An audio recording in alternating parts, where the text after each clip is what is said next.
America's Pulse Network welcomes you to the Pulse Podcast. Today we've got a packed show, from breaking news to informative topics that will keep you well informed. So, please click the subscribe button to get notified of upcoming episodes. If you like what the APN's The Pulse Podcast talks about, then please share the Pulse with others. During this episode of The Pulse, the host looks forward to your comments. Tonight's APN's The Pulse Podcast starts now.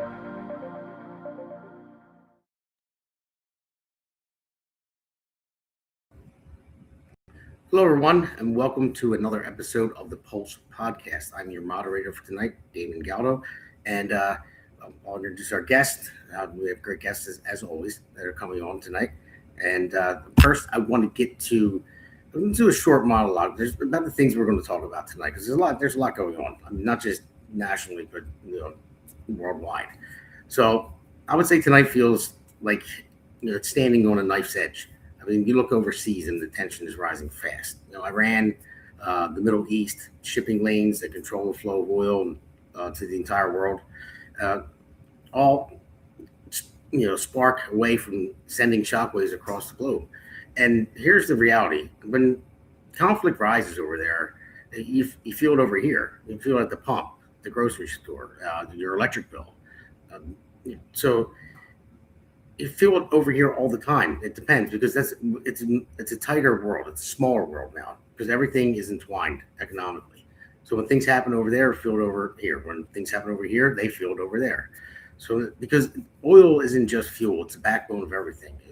And when that backbone gets shaken, everything from food prices to transportation starts to crack. So the question becomes, are we in control of these situations, or are we reacting to them? So then you zoom out and you look at the alliances that are that we're supposed to keep, and to keep the world stable, is what I'm saying. So NATO, it's the backbone of Western security, and is now showing signs of strain. The countries are arguing over who pays what, who does what, and who actually shows up when it matters. The United States has carried the weight for decades, and now the cracks are starting to show, because an alliance only works when everyone is committed, not when it's convenient. And that's what it's showing right now. I know we've been on them for a long time to pay, I hate saying their fair share because it's a Democrat thing, but seriously, actually to pay their fair share towards NATO. But that brings us to the biggest question of the night. What is greater threat right now? What's happening abroad, or what's happening here at home? Because while we're watching the global conflicts unfold, there's another battle happening inside our own country. Rising costs, division, lack of trust in institutions, people feeling like their voices don't matter, like decisions are being made without them. That kind of instability doesn't come from across the ocean. It starts right here. And the truth is, a nation divided at home cannot project strength abroad. Just one example, I'll just throw this out there. A judge has shut down the construction of the new White House ballroom. Why? That's a small example. It's just stupid. That makes no sense. So while we talk about Iran, oil, NATO, global power, we'll also have to ask ourselves, are we as strong as we think we are? No, I believe it. But the question is to you, the listeners, because the world is watching. As a judge, and if we don't have it together at home, it won't matter what we do overseas. So this is the Pulse, where we break down what's really happening, not just what you're being told. And also, in the last segment, we're going to go live in Trump's address to the nation, just so you know. So before we bring on our guest, I want to go to our breaking news. And the breaking news is, I had my petition challenged I'm running for Congress by Donald Norcross. So I decided it's going to be too tough for me to run. So I am going to concede and drop out of the race.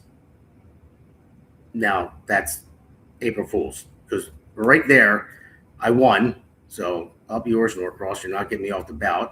So there's the article from Jersey Globe that the challenger will remain on the ballot. So stick with your dirty tactics, and I'm still coming. So let's bring on our guests tonight. First, we have, ladies first, Eleana Barbera, mother. Well, you're not Eleana, Hey, so happy to be here. And then we have Seth Eisenberg from the Conservative Corner. and I think Alexandra is going to come on, and Hey, again, he may come on if we run a little late.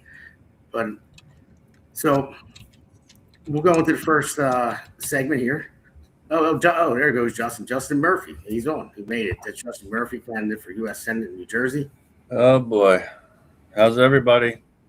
So, doing good. I don't know if you called the monologue my April Fool's joke, but I did. Well- We caught the monologue. Yeah, always good. Hey, look, I glad you beat back that challenge. I was challenged in 2024 myself. so And it's all that from the party that wants to save our democracy. Increase the number of signatures you need to a burdensome level and try to knock people off the ballot. Too much sometimes. Sometimes you just have to laugh. Hi, Eleana. Hey, Seth. Hey, what's up, man? So anyway, I just wanted to know that this is our Pulse 1, segment 1, Iran escalation oil shock. So obviously a lot of people are complaining about it. People are divided, even Republicans in the United States, whether we should be in Iran doing what we're doing or we shouldn't be, because people vote with their wallet. And I'm going to be honest. I'm not sure how it's going to affect the midterms. And as long as Trump does what he says he's going to do, what the plan is, I'm all for it. But it needs to happen and get it over with now, because he's going to lose the House and the Senate because people vote with their wallets. It's that simple. That's their main thing. And everyone's feeling it. I have friends that are upset about it, that were hardcore Republicans. I know probably most Democrats are upset about it. But I think it's the right move and get it out of the way. But I want to get your thoughts. So I'll start with you, Seth. Ladies first. Well, I was going to spin it around Eleana differently, because Eleana doesn't do a lot of international stuff. She does so I was going to wait and see how it spun around to get a question for Eleana. Let's hear from that Navy veteran, Seth. That's what I want to go to. Is he with us? Seth, you're right? I think tonight when he addresses a nation, he's going to address Iran, and I think it's going to be one of two things. That mission accomplished, we're pulling out, we're going to leave like a police force behind to make sure things go through, bless you. Or he's going to say we're sending ground troops into the island, we're going to take it over because Iran's not responding to requests for talk. I hope it's not the latter. We don't need to get involved in a ground war. We don't need to send troops into anywhere over there, because it's going to turn into an Afghanistan like it did for Russia. Oh, we'll be out in 2 months. And then 4 years down the road, they were still there fighting. So I hope we're pulling out and we'll be done with it. And then I hope he also adds that we're leaving NATO. Y'all couldn't help us when we needed it. Then you don't need us around anymore. Don't need our money. Don't need our troops. Alpha Michael Foxtrot. And then leave. But I seriously doubt we'll leave NATO. It would be nice. It would be nicer just to leech for money and supplies. We don't need to be involved with them anymore. There's no more Warsaw Pact. We don't need to worry about NATO. So, all right. And Justin, I'll go to you next. Justin, I apologize if I forget about this. You served, correct? Served United States Navy like Seth. Yes, sir. I did 6 months in the Persian Gulf in 1985. We were there to monitor the Iran-Iraq war. And I guess, Seth, you were there too, right? We were there. Not for that. I was there for the Desert Storm. Well, okay, yeah. We were in 1985. Iran-Iraq were in the middle of their decade-long war, and I operated radars on a destroyer. We used to run with links with the AWAC jet that flew out of Riyadh, Saudi Arabia. We did some tanker watch. Nice. The Straits of Hormuz was always the big issue. What does the president say tonight? I think he'll give an update on the success of the airstrikes and the air campaign. And I would also look for some indication as to what we really can't see, what has probably been kept under wraps.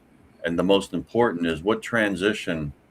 When does the phase of transition begin for the government to get somebody in place so that the Iranian people can self-determine? That's how this is the big W. I mean, you don't want to bomb them into the Stone Age and leave the IRGC, intact to make a comeback. This has to be seen all the way through. went, like, I don't know what they can divulge right now as far as a transition, who a transitionary figure might be, how that would work. I mean, fortunately, I think without a doubt, the Iranian people are up for that and ready for it, and that's the key. When you have the popular support for it, it can work. But I would be very interested to see what he could bring to the table tonight and divulge to the American people about the transition, because that's the real key. When you have a country that leaves tyranny, communism, and the Venezuelas, the Soviet Unions of the world, the key is always, what is the transition? We know what you were. We need a transition in place to take you to a better place. So what's the better place? Ideally, some democratic institutions, but it's the transition is key. You don't want that to go south on you, because then your military success might get washed away. So I would look to see from him what he can tell us tonight about a transition. I don't know if it's the Shah's son that would be thrown in there and be the transitionary figure. Maybe. I would bet dollars to donuts that they have to be working on this behind the scenes extremely aggressively and diligently. They're not just going to go in and blow things up.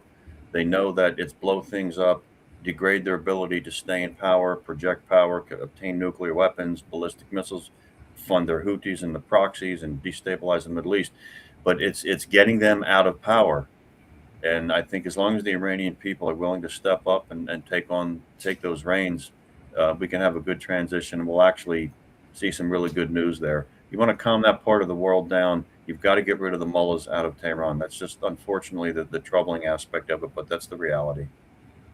Yeah, I believe you're correct. And Liam, before I go to you, I'm going to say, this is Lorraine said, congratulations, thank you for that.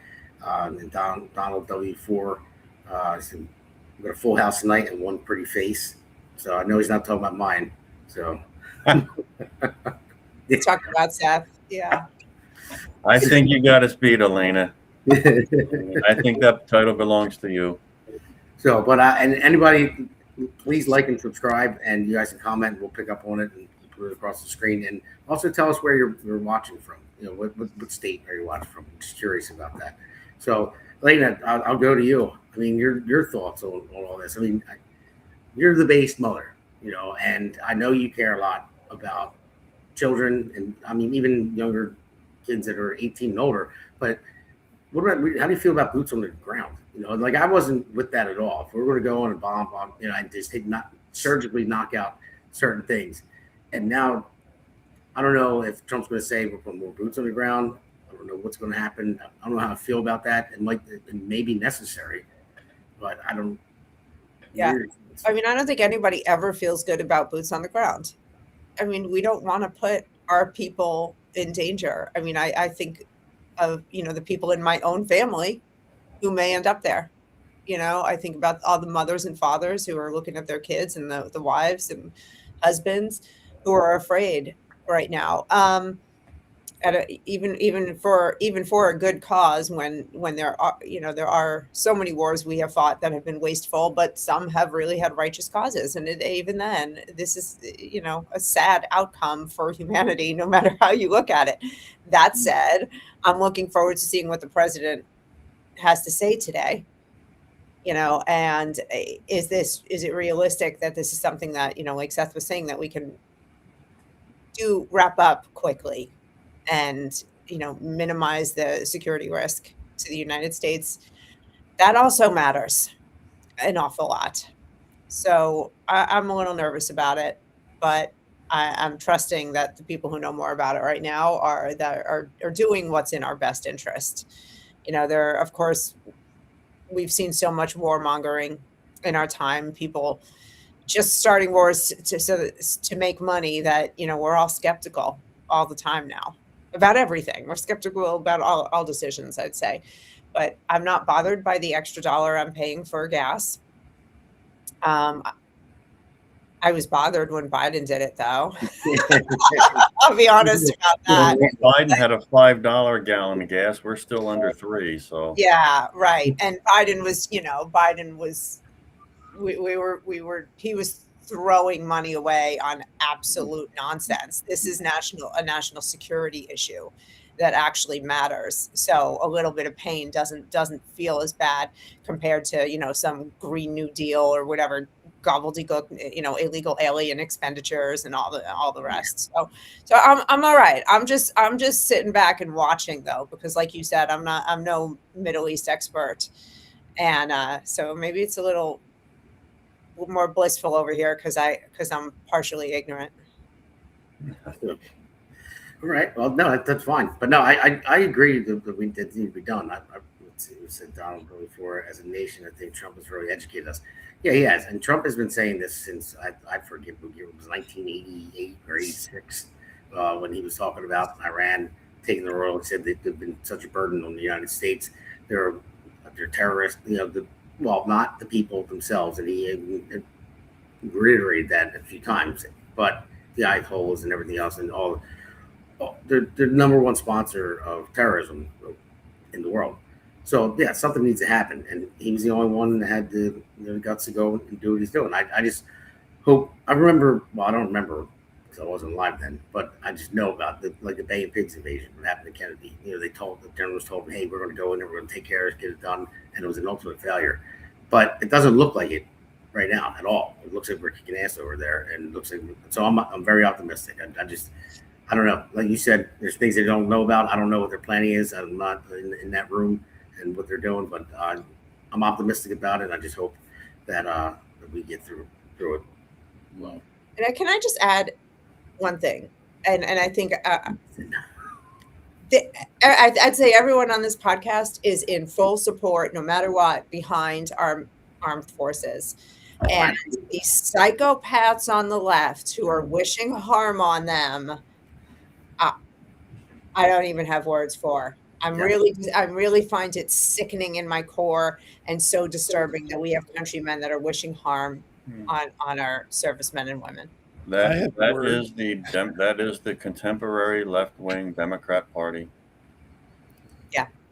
I think if the people that are crazy enough to say things like that, they should live at Seth's house for a week, and then I think they'll come out different. So They'll educate them. They'll inundate them so much that they'll change your mind. So. Yeah, Seth's foot's not too injured to go up somebody's, you know.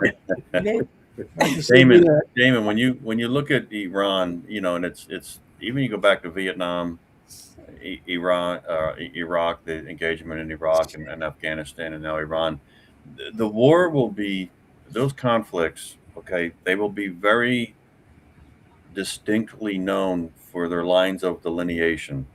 This was the military phase. This is the political phase. This is the post-war phase. And they will all be part of the same issue, but they'll be very separate and distinct from each other. And that's how Vietnam was. You know, with Iraq too, there was look, the first phase was great.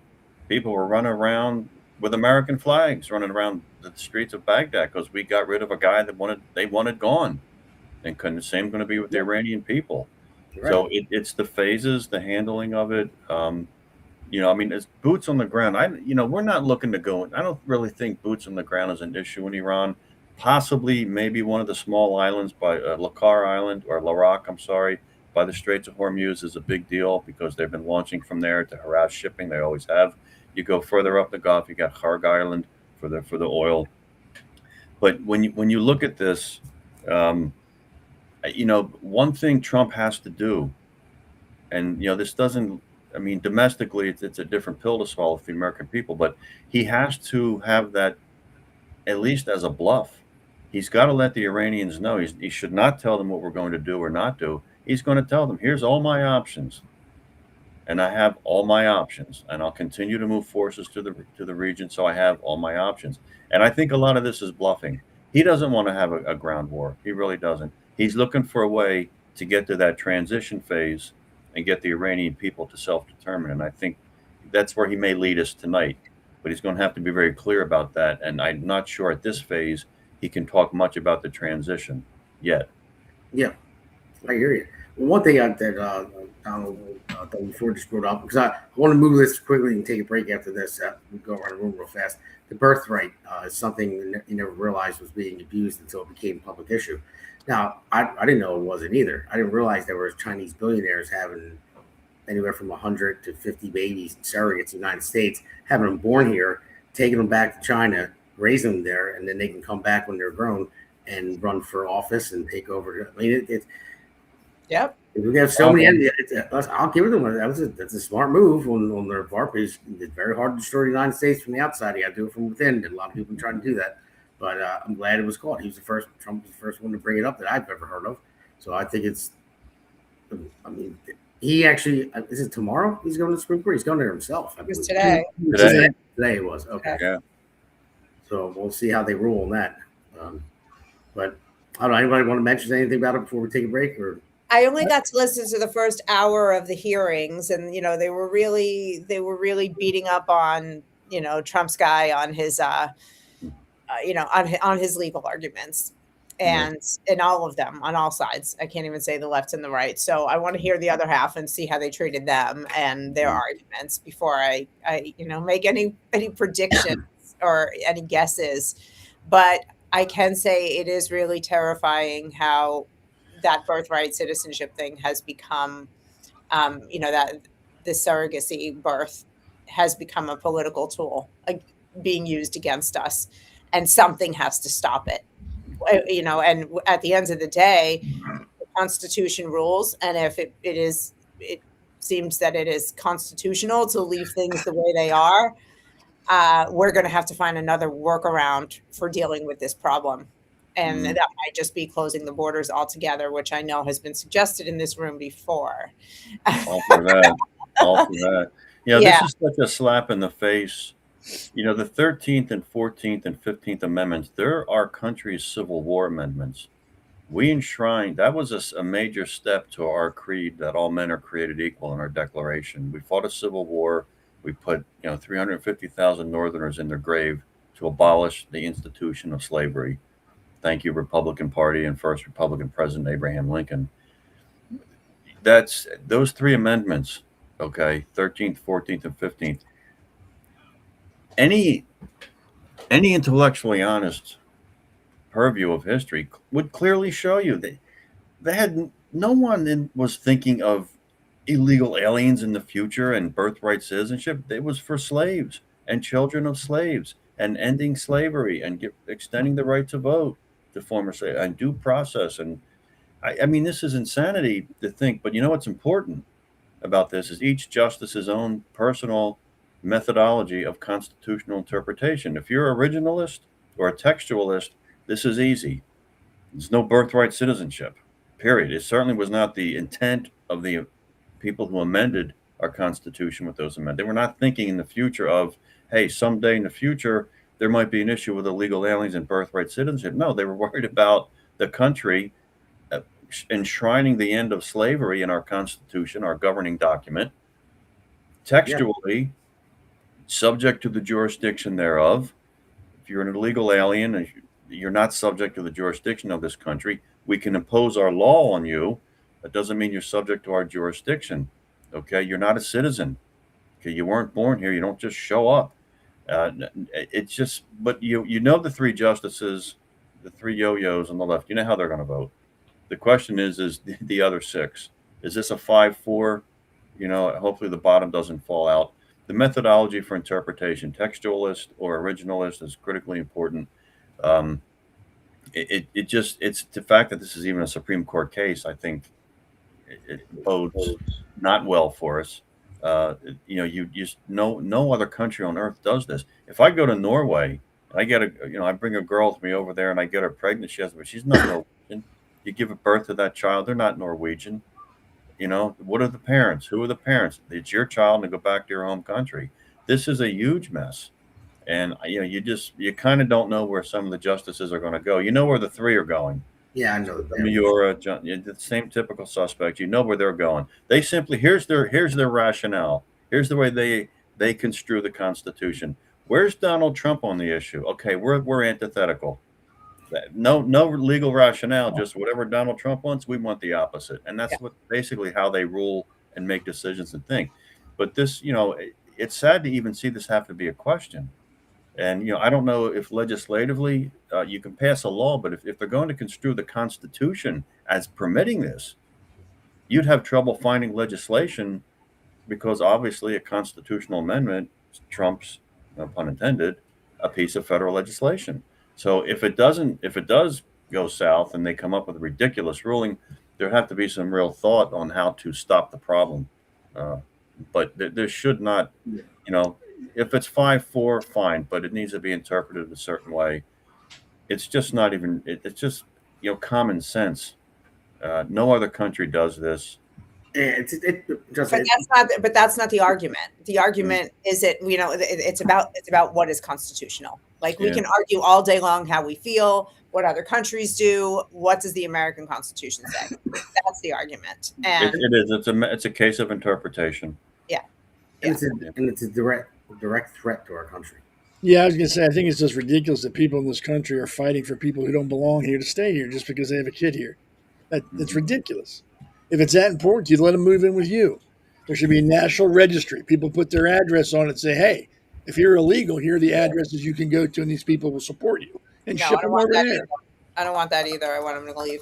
Well, I do too. It's just these people just want to bitch just to hear themselves. Like I've said before, liberals are the most miserable people on the face of the planet. They will always find something to scream and yell at, to cry about and whine about. And this is just their new thing. They're going to whine. And if they get their way on this, in 2 weeks, there'll be something else they're going to complain and whine and cry about and say it's not right. They will never be made happy. It's ridiculous. These people don't belong here. Congratulations, you had a baby.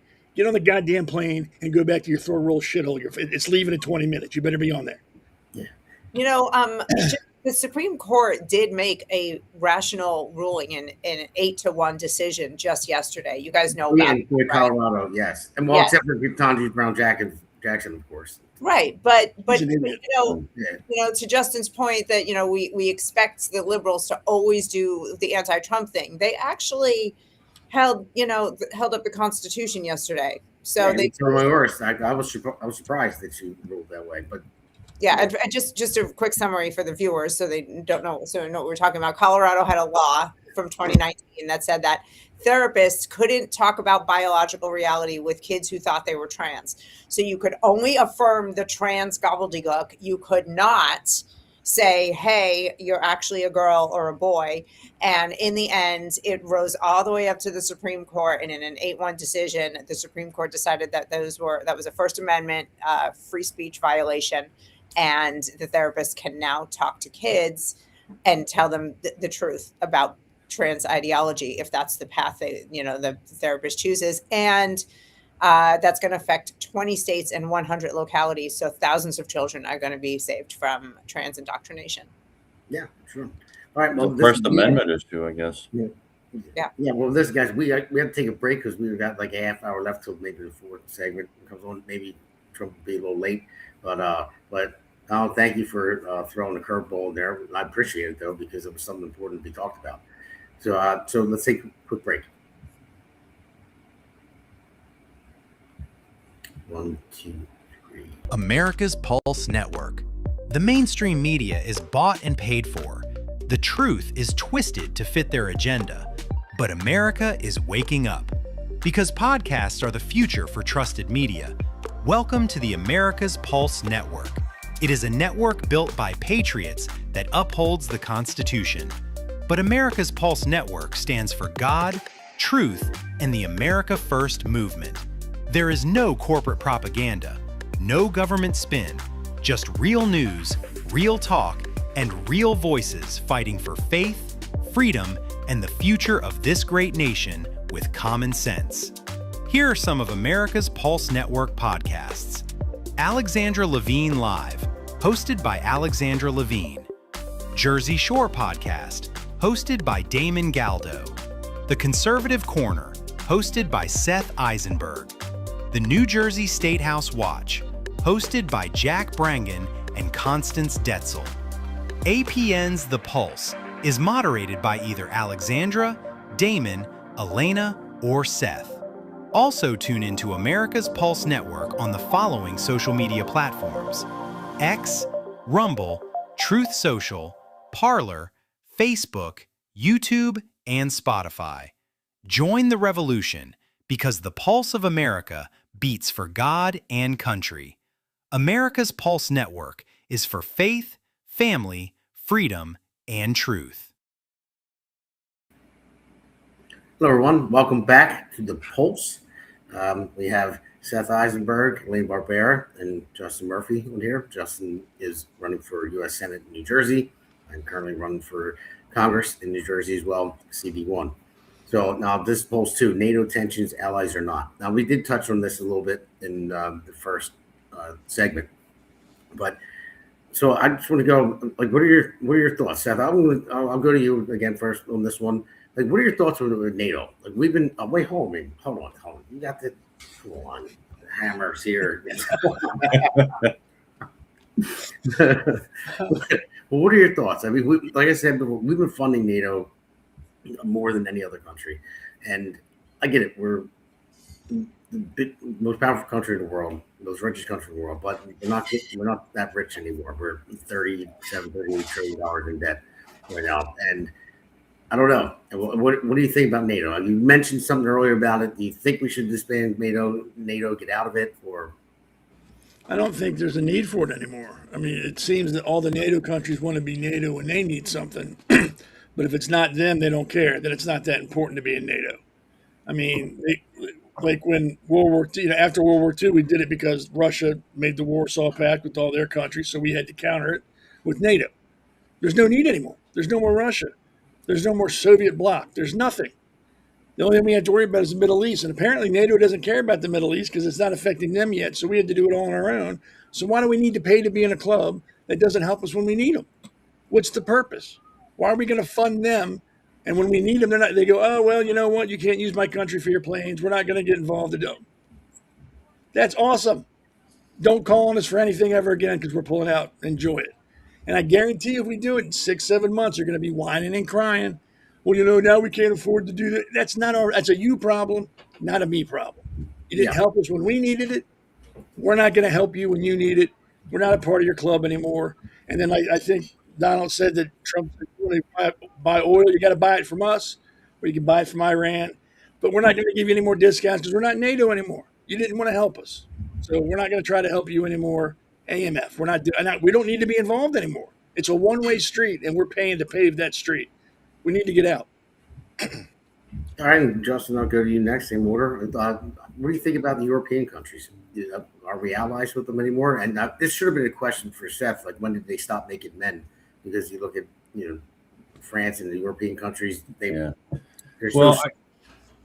Damon, I was asked this question last night at a town hall in Mercer County, and when you look at Europe, you look at NATO, and it's expanded now to 32 countries.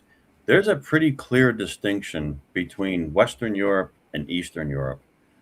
Okay, Eastern Europe, having been behind the wall of the Warsaw Pact, they're much more American now, I think. Pro-America, pro-West. They get it. They understand. They've lived the hell and horror.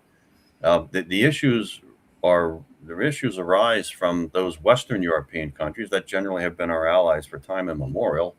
And that I look at Western Europe, you look at Italy, Germany. Now, Italy and Germany, you see some right-wing movements popping up in these countries in the West, France, England, and I hope they do very well. That's the only way they're going to survive is if they make a wholesale cultural change and political renaissance. But if you look at the West, the Western part of Europe, I think you're seeing two things. Number one, you're seeing this is a result of the strain in our relationships with them, the result of pretty left-wing governments in these countries. Okay, pretty left-wing governments that really might not be really hell-bent on Western political thought, okay, of freedom of speech. I mean, you're in England right now, you say something about Islam, you're going to get arrested. I mean, that I can't even get my mind around that. No, I know. I mean, this is the cradle of Western political thought and Western civilization, and it's off the rails right now. So you're looking at two things: the clear distinction between Western Europe and Eastern Europe. Eastern Europe being much stronger on immigration and the culture and all the good things there. Western Europe, there's problems. One, you've got these fairly left-wing governments that have been in power for too long, and they've inculcated some cultural and institutional changes there that have had those countries noticeably move to the left politically. The second is you're seeing based on the large number of Muslim populations in these countries now, you're seeing the leaders change their tune when it comes to foreign affairs. And this is a predictable result. When you've got millions upon millions of Muslims living in your country now, they're tending to walk on some broken glass when it comes to the Middle East and using the military against Muslim nations. That's what I think is driving them to say, well, we're going to have to just not let you use our airspace. Now, we should snap back at that pretty quickly and think we can. I think it would be best, though, if it was handled behind a closed door. I'm not sure this is good for public airways and consumption. You don't want the appearance of a real bad fracture. I don't think it's there yet. I think it's Trump being a little miffed, and he should be. He should be. They should be a little more cooperative with us and a little more enthusiastic about what we can be. Look, if they're making the case that NATO is still needed for security arrangements in Europe, okay, and by extension the Middle East, then fine. Here's your big chance. Step up. If we need your airspace or we need some minesweepers from you, let's have it. It shouldn't be that difficult of a decision for you to come with. But don't overlook the fact that you're looking at some very large Muslim populations in France and England, and that is going to affect their politics, obviously, who's elected, and their disposition on foreign affairs, especially when it comes to dealing with Muslim nations in the Middle East. That's a big issue right now. And some of that, why is Keir Starmer doing what he's doing? I think it's for domestic consumption, to be honest with you. Now, but they have to think through it a little more. The Iranian people are very happy with what we're doing. But, you have the troublemakers that just look for anything to foment violence and rioting. And I think that they want to walk around that any way they can. But that should ring the alarm bell a little louder. You guys have a problem with your culture and your immigration. If this group of idiots, and some of them are going to start to dictate your foreign policy when you're trying to remove a cancer. That is the biggest thing. Mm-hmm. And Elena, I'm going to go to you. You talked about immigration before, like they should all go. Do you think that is one of the biggest, like Justin was saying, and I believe it is, it's one of the biggest downfalls of open borders. I had seen interviews with the president of Hungary, and he, doing Trump style, shut the border down and all that. They're doing pretty well, but the other countries are not. That's Eastern Europe. Eastern Europe is they're going through a little bit of revival. They're embracing freedom, free markets, capitalism, but the West is the Western European countries. Some of them are really starting to decay, and England is in some trouble. And I really hope they can get themselves turned around. France, same. Spain. The latest question. Spain has always been Spain. They've denied. They've always been a pain for us. I don't think they've ever been a great ally. But the Scandinavian countries like Finland and Sweden that just joined NATO, look, they understand the pressures and they get it. And Eastern Europe, they're much better. They're much more attuned to dealing with reality. But the countries in the West, it's tough, and it's a shame to see because it will cause strain. I don't think they want us out of NATO. Of course not. I don't think we will. I think Trump is just going to try to rattle the cage and say, listen, you get your asses in line, 5%, and when you're needed for security, step up. And they're going to have to do that. They're going to have to find the political will to do it. And if they get a few Muslims in the street that start to riot, well, then don't let so many in. Don't let so many of them in, and start deportation and take back your country and your culture. All right. So, well, Elena, I'll just leave it to you because I have a question. If we didn't give all this insane amount of money to fight the Ukraine war, Europe would have. They're just so coddled by us, I guess is what I'm getting at. We can't strong arm them here on this side while we're protecting them on the eastern side. They know that, we're taking care of them no matter what. I do want to point out, don't forget a month and a half ago at the Munich Security Conference, Marco Rubio's speech to the EU when, he's really in that speech, he was really trying to revive the spirit of unity and friendship between America and Europe. Good. Because Should. they are actively participating in their own decline with the reckless third world immigration and the complete takeover that's happened in Western Europe. As Justin said, Eastern Europe is holding their own. They're not playing around. I mean, when I think about going to Europe, I dream now about going to Hungary.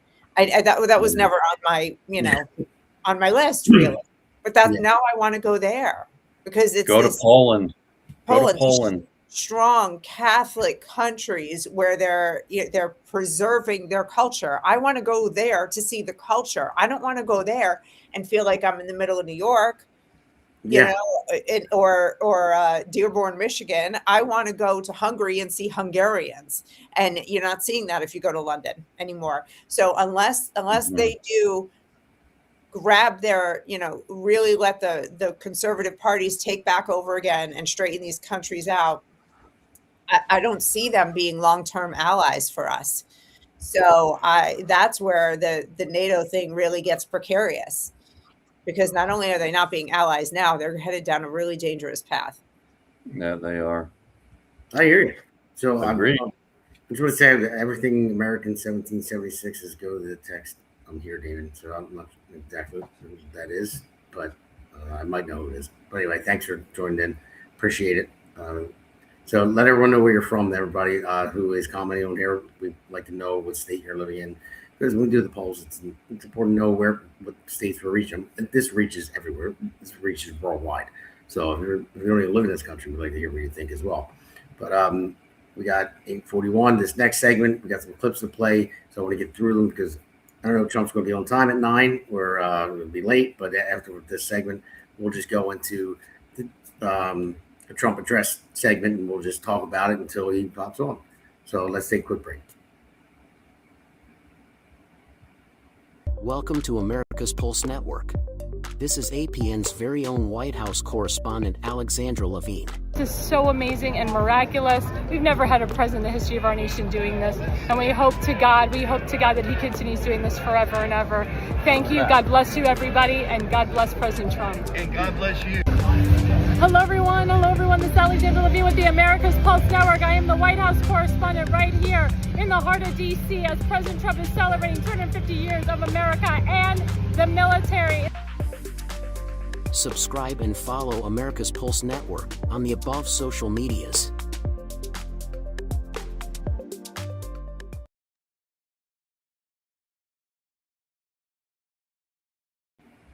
So everyone, welcome back to the Pulse.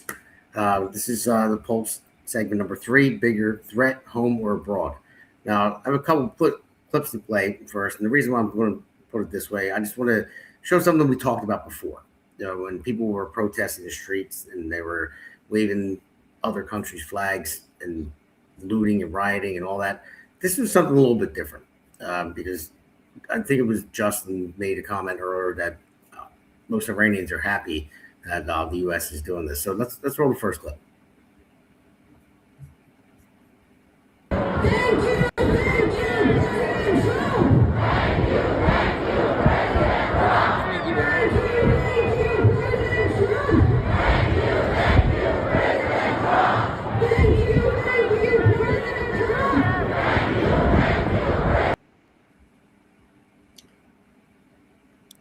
Now that right there, that was on the 29th. It was on Sunday.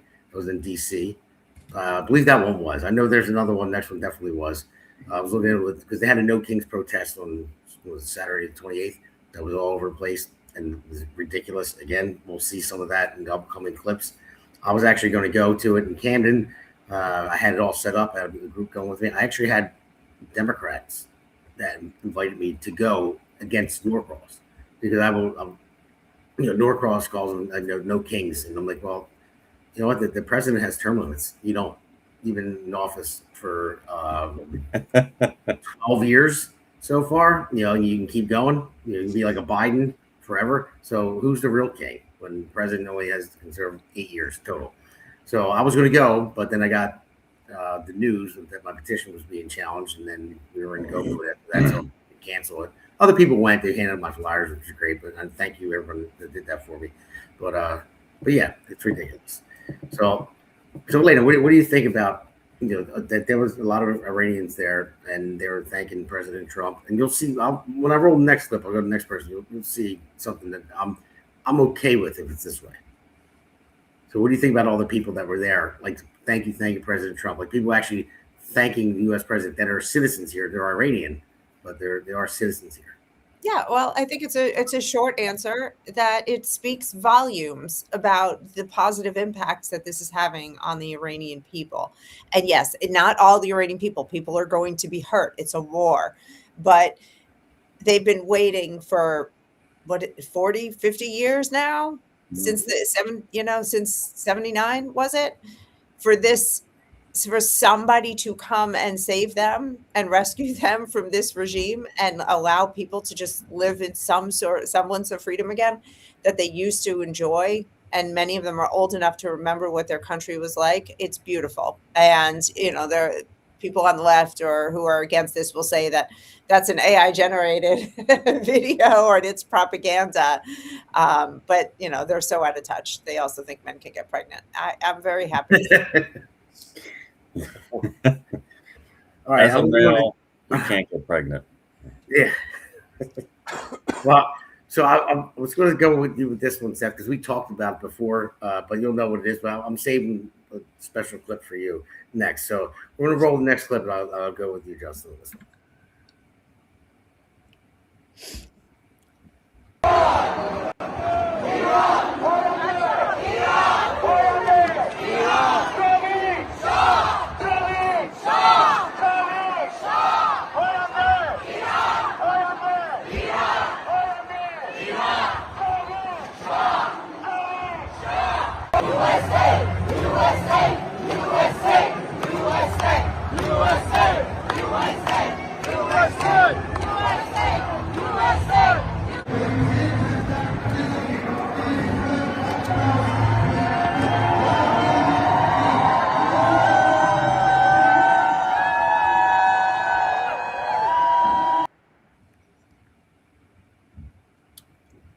Now, Justin, before when they were looting, rioting, they were waving everyone's flag but the United States flag.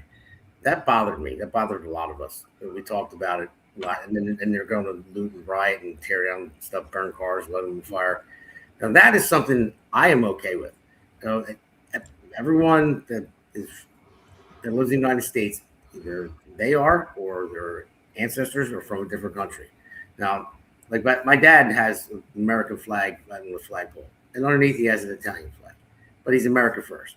I'm okay with that. I'm okay with them showing that this is where they're from and saying USA, USA. They said around all that stuff, but that's fine as long as they have the American flag draped around them and they chant USA and they're peaceful. They're not destroying anything. They're just thanking the United States for helping.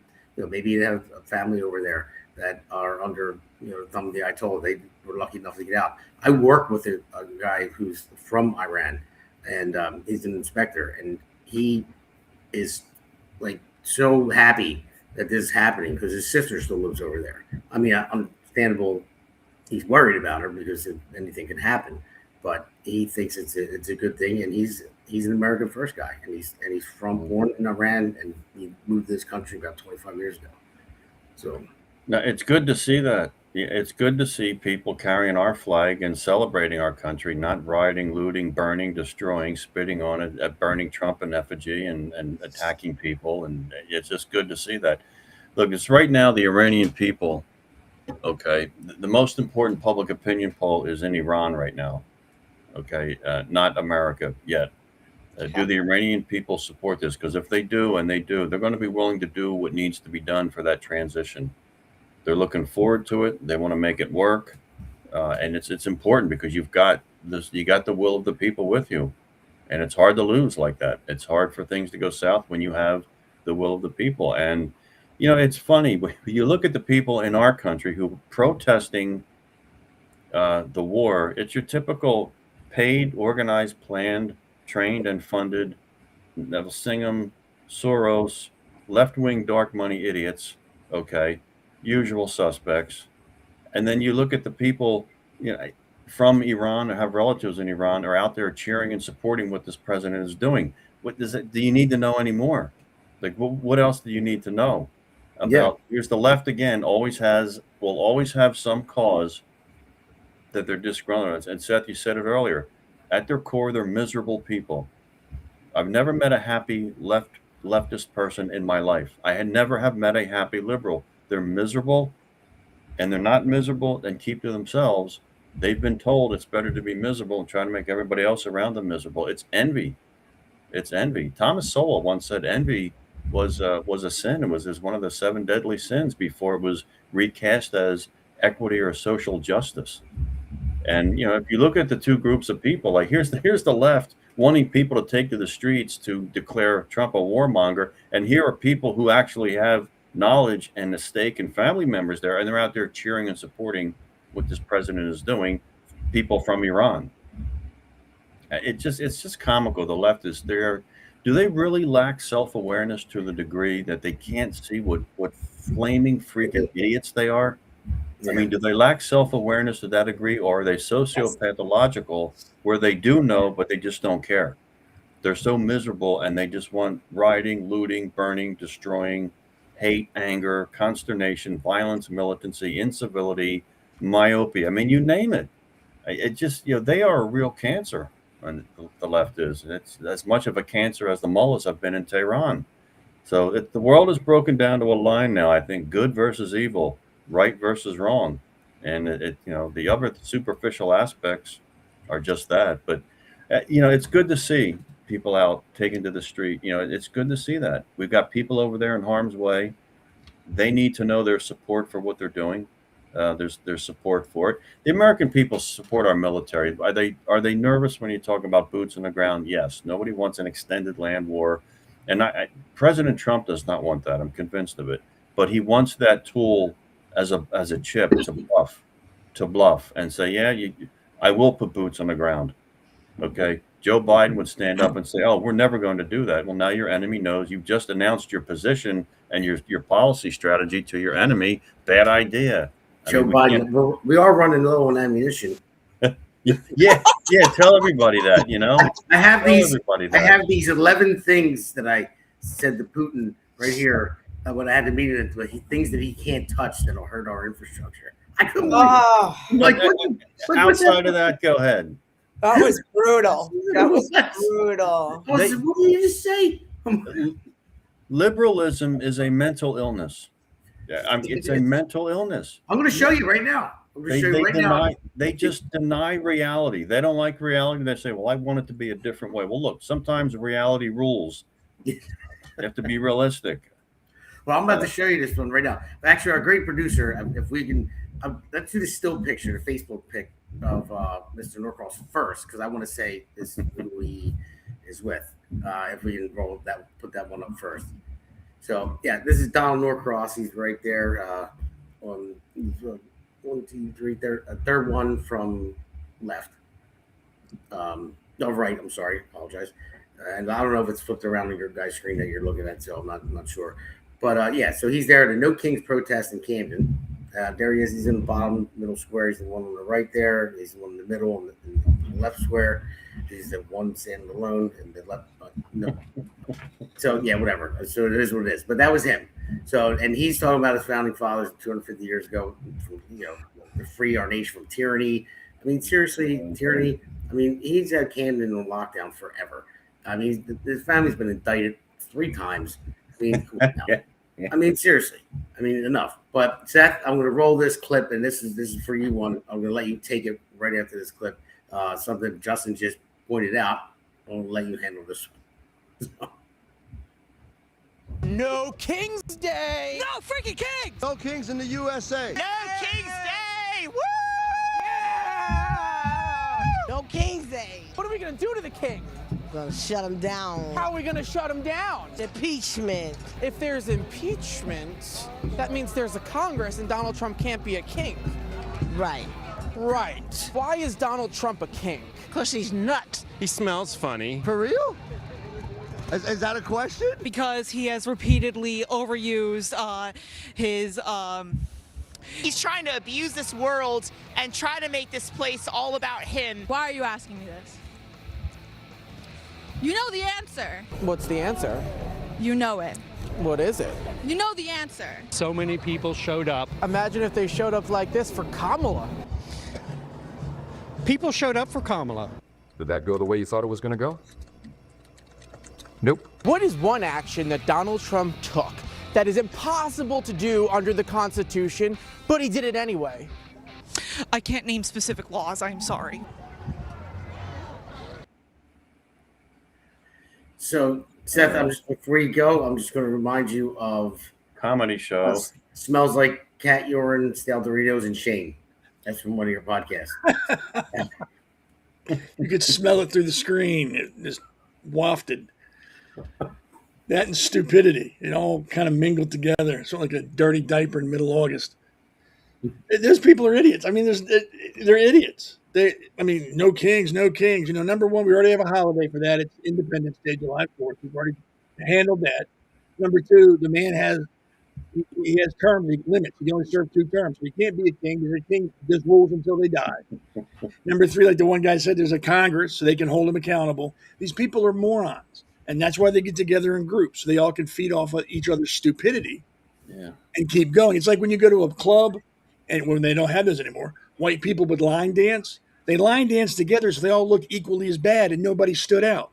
That's why they have these marches. They all look equally as stupid, but nobody stands out as being the stupidest.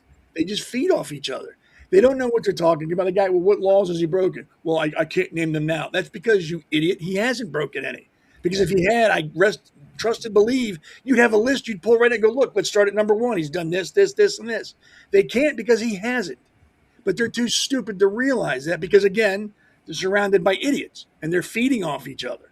So they think they're smart. It's ridiculous. And number 2, people don't realize if he was a king or a fascist, he wouldn't allow them to do this. There'd be no marches. There'd be no protests. He would send the military and he'd shoot them like they did in Iran. They would just start shooting protesters in the street. They're too stupid to realize this. They're a product of public schools. There you go. I think it's more than that they're stupid. I mean, those people, almost all of those people were mentally ill, and it was clear. Yeah. I mean, I think what we're doing here is making fun of people. It's kind of sad. I mean, they're creating problems for us. So, you know, hey, bring on the ridicule. But the reality is it's sad because these people belong in straitjackets in asylums. Well, I don't know who said it, but someone said, never underestimate the power of stupid people in large groups. That was a perfect example. Large group of stupid people feeding off each other, thinking they're the smartest people in the world. And I don't feel sorry for them. I'm past feeling sorry for them. I do They because know what they're doing. they're mentally ill. Like they I don't deserve think to they're be mentally ill. institutionalized. And this is what happened because we closed the asylums. Now we have them on the street voting. But I think calling them mentally ill is giving them an excuse. They don't have an excuse. They're stupid. They're stupid people. It could be both. With stupid ideas, living a stupid life, making it public for people. They're idiots. They're not mentally ill. Well, I would say, I'm looking at that. I would say there's some mental illness in there. For 100%. Yeah, how could you? Having a hippopotamus, why is he wearing a pink hippopotamus outfit? I mean, The kid in the gray, if that was your son, what would you do? Put a straitjacket on him. Yeah. I'd start dropping bombs on them. Dysfunctional. They are. All right. So listen, we're coming up close to 9 o'clock, so we're going to take a quick break, and then we'll just keep talking until the address comes on. So let's take a quick break. Are we? Hey, it's great to be on with you. This is a great podcast. It's a lot of fun and it's informative and it's real information. It's none of the frills and none of the nonsense that you hear on the legacy media, just telling the story of what's happening right now. It's what I do with my newsletter that I get out to anybody who wants to see it. It's what you're doing with this podcast. America needs to know what the real deal is, and you're the real deal.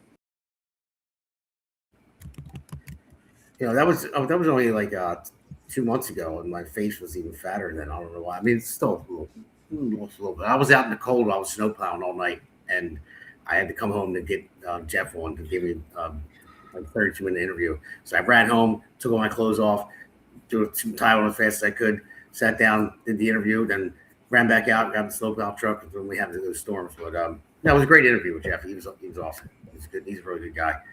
But before, just in case Trump comes on, I just want to say, Justin, tell people where to find you, because we're going to talk until he comes on. But I just want to get this done just in case.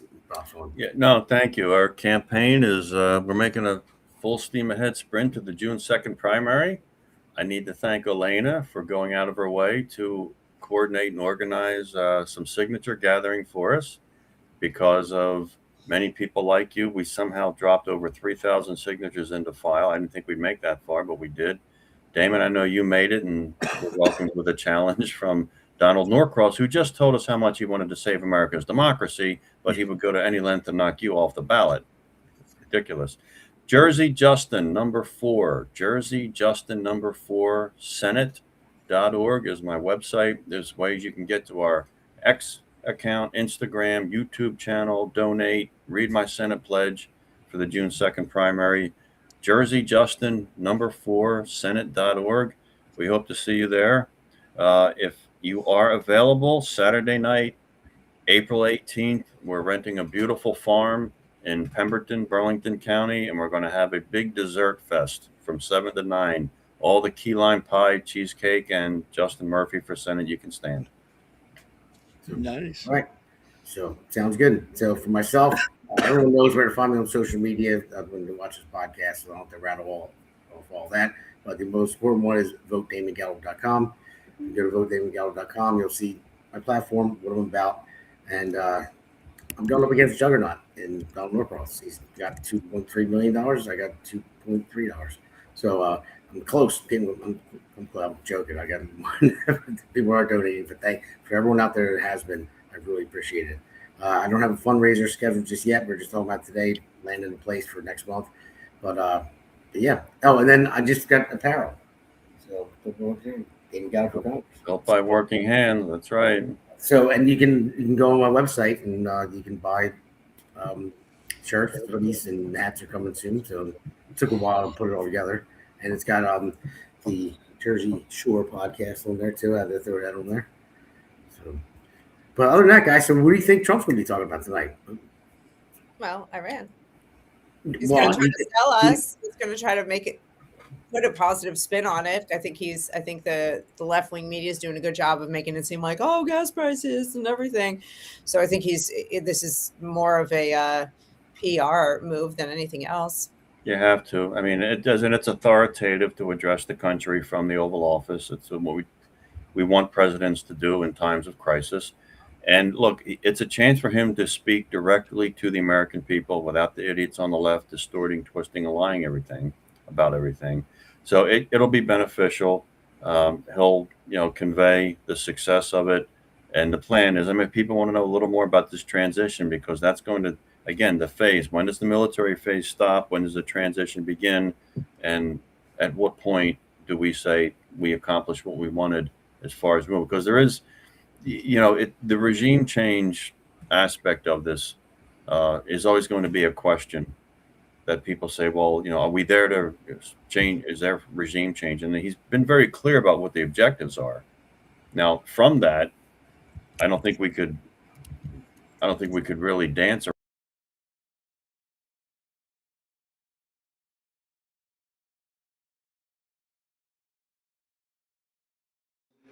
Their leaders, most of them, terrorist regime they led, are now dead. Their command and control of the Islamic Revolutionary Guard Corps is being decimated as we speak. Their ability to launch missiles and drones is dramatically curtailed, and their weapons, factories, and rocket launchers are being blown to pieces. Very few of them left. Never in the history of warfare has an enemy suffered such clear and devastating large-scale losses in a matter of weeks. Our enemies are losing, in America, as it has been for 5 years under my presidency, is winning, and now winning bigger than ever before. Before discussing this current situation, I also want to thank our troops for the masterful job they did in taking the country of Venezuela in a matter of minutes. That hit was quick, lethal, violent, and respected by everyone all over the world. After rebuilding our military during my first term, we have by far the strongest military anywhere in the world. And now we're working along with Venezuela and are, in a true sense, joint venture partners. We're getting along incredibly well in the production and sale of massive amounts of oil and gas, the second largest reserves on Earth after the United States of America. We're now totally independent of the Middle East, and yet we are there to help. We don't have to be there. We don't need their oil. We don't need anything they have, but we're there to help our allies. Tonight, I want to provide an update on the tremendous progress our warriors have made in Iran and discuss why Operation Epic Fury is necessary for the safety of America and the security of the free world. From the very first day I announced my campaign for president in 2015, I have vowed that I would never allow Iran to have a nuclear weapon. This fanatical regime has been chanting death to America, death to Israel for 47 years. Their proxies were behind the murder of 241 Americans in the Marine barracks bombing in Beirut, the slaughter of hundreds of our service members with roadside bombs. They were involved in the attack on the USS Cole, and they carried out the countless other heinous acts, including the just horrible, bloody atrocities of October 7th in Israel, something that most people have never seen anything like it. This murderous regime also recently killed 45,000 of their own people who were protesting in Iran. 45,000 dead. For these terrorists to have nuclear weapons would be an intolerable threat. The most violent and thuggish regime on earth would be free to carry out their campaigns of terror, coercion, conquest, and mass murder from behind a nuclear shield. I will never let that happen, and neither should any of our past presidents. This situation has been going on for 47 years and should have been handled long before I arrived in office. I did many things during my 2 terms in office to stop the quest for nuclear weapons by Iran first, and perhaps most importantly, I killed General Qasem Soleimani in my first term. He was an evil genius, brilliant person, a horrible human being, however, the father of the roadside bomb, and he lived just horrible what he did. Iran would have been perhaps in far better, stronger position. Had he lived, we would have had probably a different conversation tonight. But you know what? We'd still be winning and winning big. And then very importantly, I terminated Barack Hussein Obama's Iran nuclear deal, a disaster. Obama gave them $1.7 billion in cash, green cash. Took it out of banks from Virginia, D.C., and Maryland, all the cash they had. He flew it by airplanes in an attempt to buy their respect and loyalty, but it didn't work. They laughed at our president and went on with their mission to have a nuclear bomb. His Iran deal would have led to a colossal arsenal of massive nuclear weapons for Iran, and they would have had them years ago, and they would have used them. It would have been a different world. There would have been no Middle East and no Israel right now, in my opinion, the opinion of a lot of great experts, had I not terminated that terrible deal. And I was so honored to do it. I was so proud to do it. It was so bad right from the beginning. Essentially, I did what no other president was willing to do. They made mistakes, and I am correcting them. My first preference was always the path of diplomacy, yet the regime continued their relentless quest for nuclear weapons and rejected every attempt at an agreement. For this reason, in June, I ordered a strike on Iran's key nuclear facilities, an Operation Midnight Hammer. Nobody's ever seen anything like it. Those beautiful B-2 bombers performed magnificently. We totally obliterated those nuclear sites. The regime then sought to rebuild their nuclear program at a totally different location, making clear they had no intention of abandoning their pursuit of nuclear weapons. They were also rapidly building a vast stockpile of conventional ballistic missiles and would soon have had missiles that could reach the American homeland, Europe, and virtually any other place on Earth. Iran's strategy was so obvious. They wanted to produce as many missiles as possible, and they did, with the longest range possible, and they had some weapons that nobody believed they had. We just learned that out. We took them out. We took them all out so that no one would really dare stop them.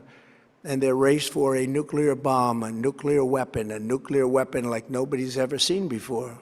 They were right at the doorstep. For years, everyone has said that Iran cannot have nuclear weapons, but in the end, those are just words if you're not willing to take action when the time comes.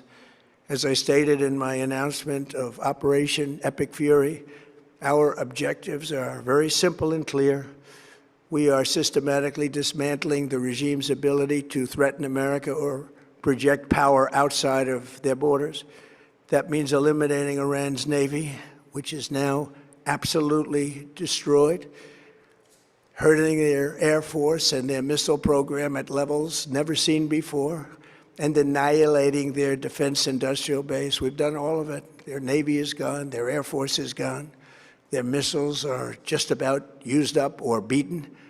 Taken together, these actions will cripple Iran military, crush their ability to support terrorist proxies, and deny them the ability to build a nuclear bomb. Our armed forces have been extraordinary. There's never been anything like it militarily. Everyone is talking about it, and tonight I'm pleased to say that these core strategic objectives are nearing completion. As we celebrate this progress, we think especially of the 13 American warriors who have laid down their lives in this fight to prevent our children from ever having to face a nuclear Iran. Twice this past month, I have traveled to Dover Air Force Base, and it's been something. I wanted to be with those heroes as they return to American soil, and I was with them and their families, their parents, their wives, their husbands. We salute them, and now we must honor them by completing the mission for which they gave their lives. And every single one of the people, their loved ones said, "Please, sir, please finish the job." Every one of them.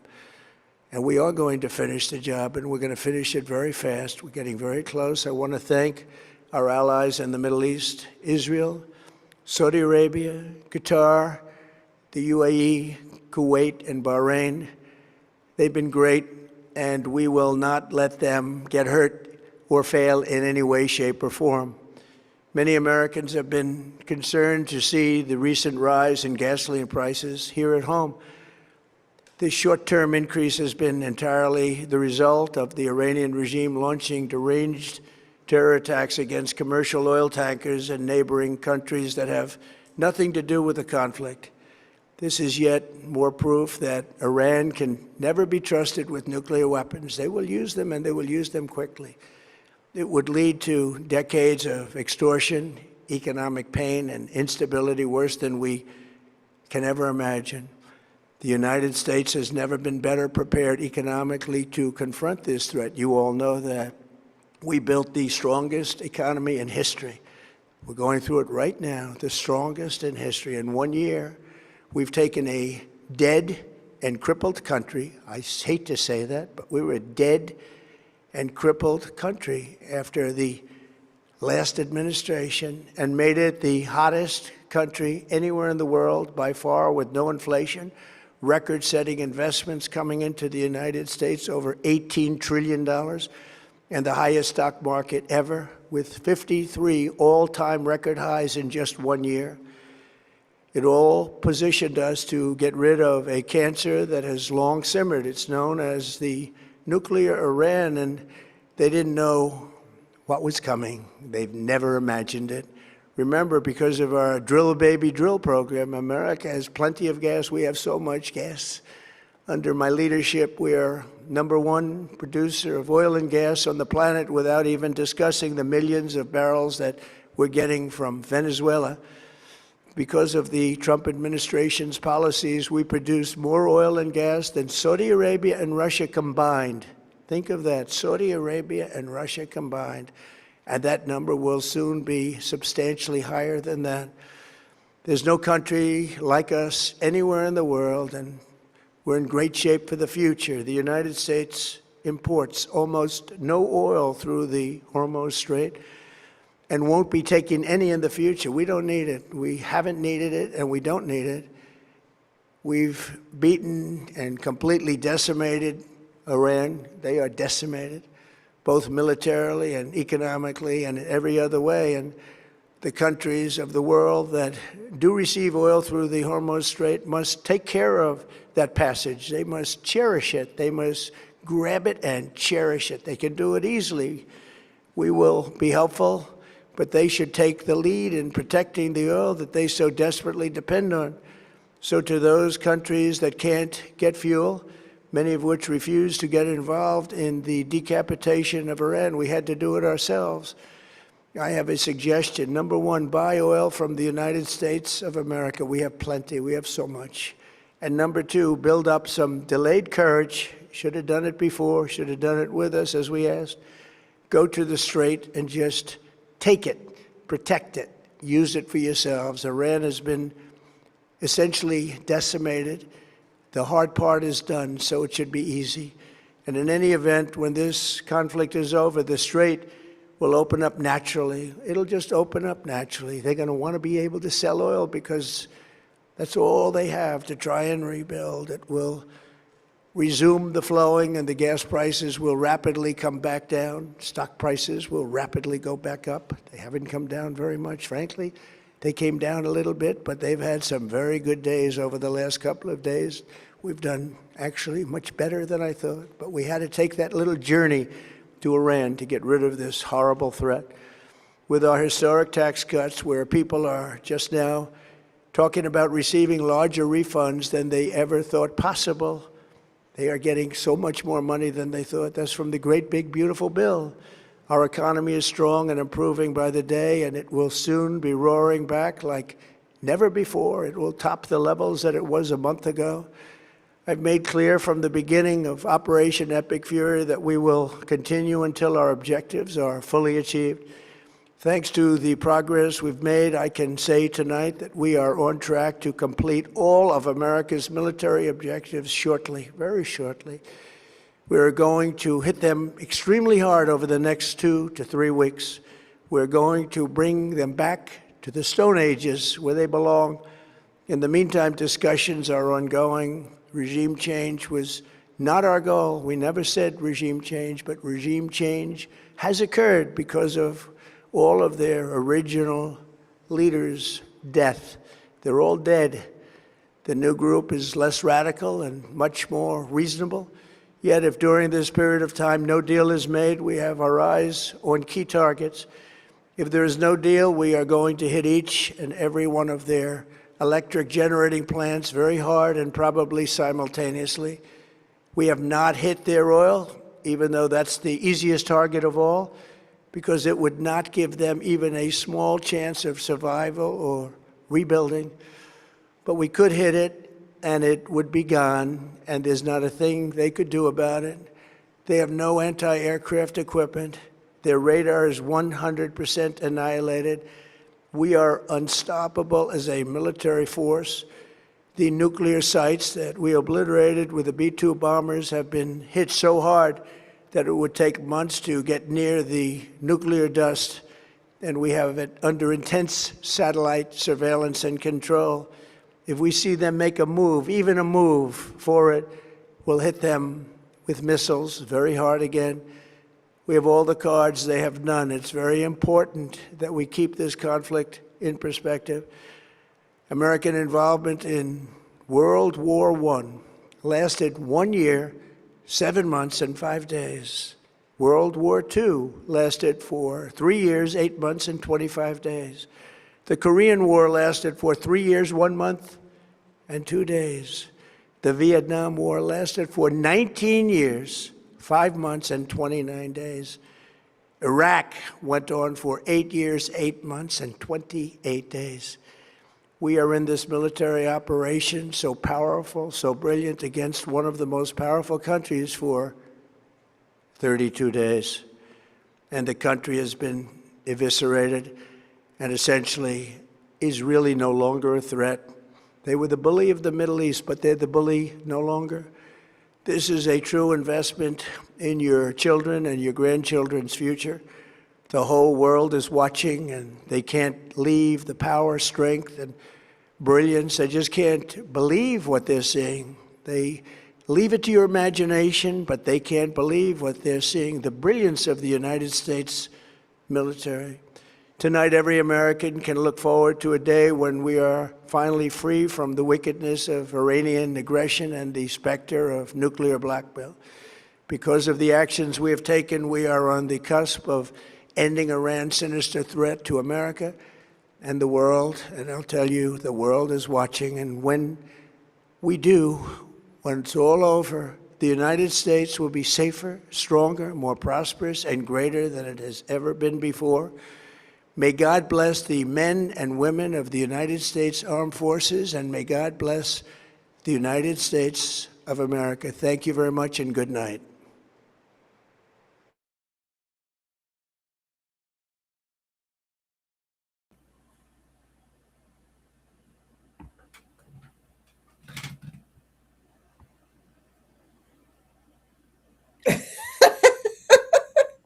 Where's the boss? Can you guys hear me? I can hear you. Oh, okay. That was interesting. I think he talked around a lot of stuff, didn't really directly, like the Iranian war, what's going on with it? What do we got to do? How much longer do you think it's going to be? Are we sending troops? What's going to be pulling people back? And what do we got to do? Where's Damon? Damon's gone. Somebody else. I think I don't think that issue of transition is really ripe. It's not ripe yet. It's just not ripe yet. And so I don't think there's a lot of divulgence of what that is. But that's really what everyone wants to know. What's the next step? That brings everything into focus. It's probably not ripe yet. I mean, they just don't have in place what they need or want, the right comfort level, with, probably putting the Shah's son back up there for a little while and get the Iranian people on the street to take this country back. You've got to get rid of these idiots, and then you can declare victory. But I think they're just not ready to divulge much about the transition yet. What was it? 2 or 3 days ago, the USS Tripoli is now on station. They got 2,200 Marines on board. Yeah.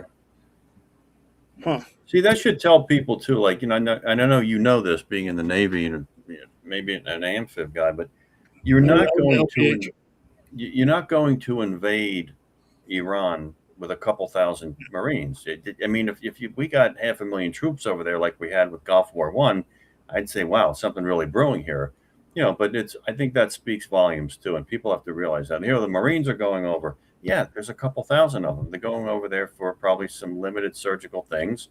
No one's talking about, boots on the ground to the extent where you're invading and conquering this country. That's really ridiculous, to be honest with you. You're not going to invade with a couple thousand. I don't know. 2,000 Marines, you give them enough crayons, they could do a lot of damage. Oh, Navy guys, always busting on Marines. What was the Navy usually say? We're happy to give you a ride. We give you a ride. Hop on. We're the men department. Thank you, our great producer. I thought we were ending the show after this. I was trying to get the kids to bed, and I was watching my phone. And I say, "Oh, where's the wall?" So I'm running down the stairs. It was a pretty quick speech. He didn't really. I thought it was going to go on longer. I did too. He usually does. Yeah, he does like the sound of his own voice. I will say that. Yeah, well, hopefully this all works out, and I think it's the right move myself. Yeah. Elaine, like you said earlier, I'm okay with paying an extra $1 or $2 for gas for now. If it brings it back down and for we get things together and we do it for national security reasons. Yes. National security, it's a legitimate reason. Yeah, not for a Green New Deal or some. Look, we know this is temporary at most, and it's still well below what Biden had us at $5 a gallon gasoline. But the Green New Deal is permanent. the Green New Deal was a permanent crush on fossil fuels and your internal combustion engine and your mobility and your economic freedom and movement, because that's what they were trying to curtail. So yeah, world of difference with that. And I mean, okay, I mean, when gas was over $5 a gallon, nobody on the left was upset. No one was upset. Well, we have to do it to wean ourselves off of fossil fuels. The Green New Deal is worth it. It's a They whole. also said that, and that the president has no control of the gas prices. So you can't blame Biden. Yeah. Did anything ever come of any of it? Like all the money we spent, like are we like what was built? Like we got nothing out of it, right? Well, Literally I nothing. can tell you, in New Jersey, we spent $5 billion in windmills that haven't really generated any. They didn't build them. They didn't put them in. I mean, it's a lot of this money goes to think tanks and colleges and universities so they can give grants out for people to just sit and debate energy policy all day, with nothing actually being built by people like Damon, blue collar workers actually out there building something. But right now, I mean, New Jersey, I mean, you got your choice. You can restart coal plants. You can build LNG facilities for export. You can build natural gas fired facilities. You can certainly nuclear. But energy policy should be about tangible, not a debate club. I mean, New Jersey shut down 6 electricity producing generating plants, never replaced it. We have to import power now, and your bill spikes. And the left then says, "Oh, Donald Trump's tariffs are the reason your electric bill is high." And you fall off your chair laughing, but then you sit back up and say, "Wait a minute, somebody on the left is going to believe that." The stupid people, I'm telling you, they're stupid. It's brain dead. I mean, it's just beyond brain dead. Yeah, I don't know, they believe it, when they voted in Mikey Sherrill, and I heard big things. I'm going to put a freeze on your electric bills. We're going to stop them right here. No. How about you lower them? Okay, because they're astronomical. Under Governor Phil Murphy with his policies, I mean, he wasted so much money on the wind farm thing. It never panned out. It was a joke. I mean, it's a joke. Not to mention, you're destroying the ocean floor bed. You're permanently disrupting the migratory patterns of fish and bird. The blades are horrendous for the blades that kill birds. I mean, you've got gear oil out there. What happens when Hurricane Sandy rolls up the coast and knocks those things over like bowling pins? Yeah. I mean, none of it. It's so, you look at an oil rig. I try to explain this to your local liberal. You bolt into the ground what Phil Murphy wanted off in the ocean, 4,400 individual turbines, windmills. I said, I can put an oil rig out there. Not that there's oil out there, but just to let you know, you put an oil rig. You know how that oil rig is bolted to the ocean floor? It's not. They use thrusters today by GPS and satellite to continually move the platform to keep it where it needs to be. They don't even drive into the ocean floor. And then you got these windmills. Oh, the environment, they destroy the ocean floor. Yeah. It was marine mammal murder every week last year. Every week, a dolphin, a porpoise, or a whale was washing up on the shore of New Jersey or New York or Massachusetts every week. Millions of birds, tens of millions of birds every year. Yep. And Mikey Sherrill said, it'll be more expensive, but if you're a good person, you'll do it. And this is the person you think is going to lower your electric bill. You know how she got elected? You know how Mom Donnie got elected? You know how most of these people get elected? And Damon, I know I've talked to you about this, apathy. We have right now in America, almost every election in our country, and to include the president, okay, there are more people that sit home than vote. And if it's not that way, it's equal. It's about 50-50, the same number of people that sit home and vote. But right now, most elections in our country, more people are sitting home than voting. And that has to change, or we are in some real trouble. Did you all see the breaking news? What? Artemis? No, yeah, liberal judge has just ordered Artemis 2 to return to Earth. Yeah, me for a second, because I would say, you know what, I would not, I would believe it. Yeah, it wouldn't shock me. I wouldn't be surprised. I watched the launch. It was pretty incredible. That's you know what this is of all the that's a thought, cool I thought Trump should have mentioned that tonight. Yeah, I thought he would say something. Yeah, he should have mentioned that tonight. That's a feel good thing. Yeah, that's a real feel good thing, and I'm glad it's happening. It's good to see. Yeah, I think it's pretty neat.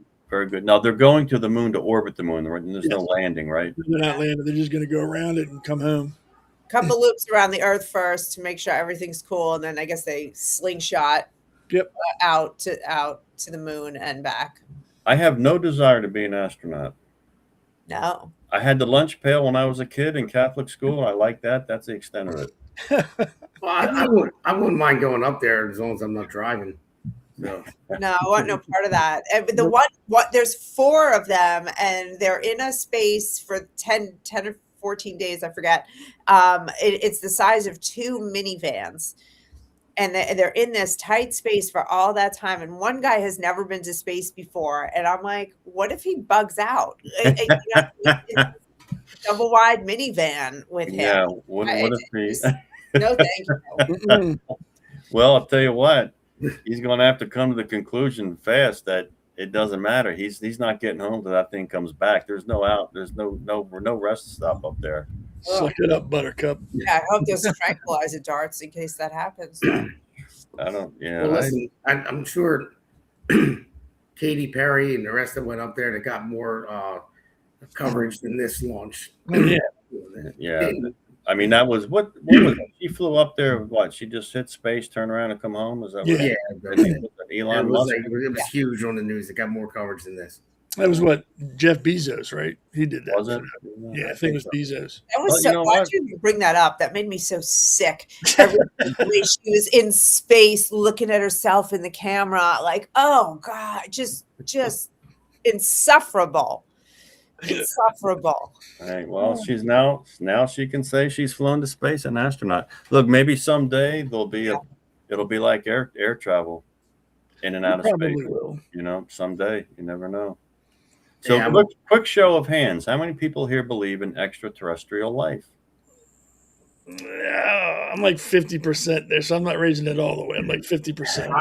I would say, yeah, I don't believe. I don't know. Believe in being here, but there's too much space out there to. I'm a firm no.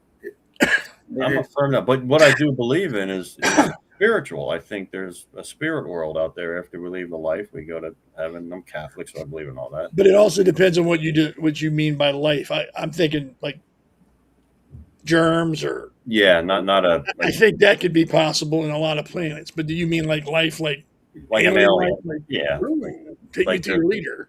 The Roswell, the Roswell dummy. No, I don't know. I don't think that. Well, there's like a theory. What the hunter in the dark woods theory, that there are hundreds of civilizations out there, and we're like hunters in the dark woods, not wanting to be seen by somebody else because we don't know what their intentions are. And if they do see someone out of self-preservation, they're going to have to kill that person, because if there's a 1% chance that civilization will take their civilization, they can't. They can't take that chance. They have to kill them. So that's what I think. If there are civilizations out there, we'll never meet them. They'll never come here because they don't know what our intentions would be. So everyone's going to avoid everybody and try to hide from everybody forever. Mm-hmm.